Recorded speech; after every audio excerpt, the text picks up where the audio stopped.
Tinga naawe w'oli ow'amaanyi. As like you're mighty, Sitaani asooka kusiba bulamu bwo. the devil first binds your life. Ne buba nga tebusobola kweyinza. And your life, when it's not able for itself. Ne buba nga ne by'okola tebijja. And when even all that you do does not come up. Nga n'amagezi g'olina nga tegakuyamba. Even the wisdom that you have does not help Nga you. n'amaanyi g'olina tegakuyamba. Even the power that you have does not Oyinza help you. okutuukayo nga ne capital gw'olina tasobola kukununula. You may reach there even when the capital that you have cannot Kubanga rescue you. Sitaani ye ajja gy'oli ng'akimanyi nti oli w'amaanyi. Because the devil comes unto you knowing that you're mighty. Era kyasooka okukola kwe kusiba. And the first thing that he does is to bind Era you. waakulaba ng'olimu omulamwa When he afuba sees- nnyo okulaba ng'akulwanyisa okubaako waakusibira. When he sees that you have a point with you, he binds you somewhere. Kati naawe bw'obanga oyagala So okuwangula, if you also want to be a conqueror, ebyo eby'amaanyi ebyegulumiza mu bulamu bwo, all that is mighty that exalts in your life, olina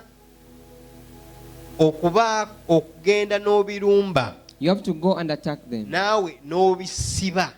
And you bind them. Haleluya. Amen. N'olyoka otwala kyonna ky'oyagala. Then you can take all that you Kati want. kitekuzzaayo nti obulamu bwe tubeeramu So it takes you back that the life that we are in tebuba bwa banafu. is not for the weak. Omuntu yenna ayagala okubaako ky'abeera mu Whoever nsi wants to become something in the world, alina okusooka okulwanyisa obunafu obuli munda mu they ye. have to first fight against the weakness that is in their life. Haleluya. Amen.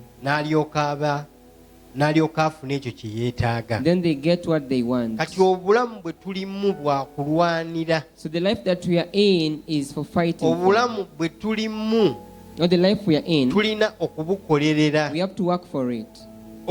Obulamu bwe tulimu The life we are in, tulina okunyaga ebyo ebyatunyagibwako. we have to snatch what was snatched from Kati us. obulamu bwo tobukkirizanga kuwummula. So never allow your life to rest, Kubanga abakwetoolodde abakulwanyisa because those surrounding you that are fighting against b'amaanyi you, nnyo they are mighty okuggyako ebyo byonna bye beetaaga okuggyako. to take away what they want to take from Kati you. okufuna mu nsi muno So to gain in this world, tulina okulwana ennyo. we have to fight so much. Haleluya. Amen.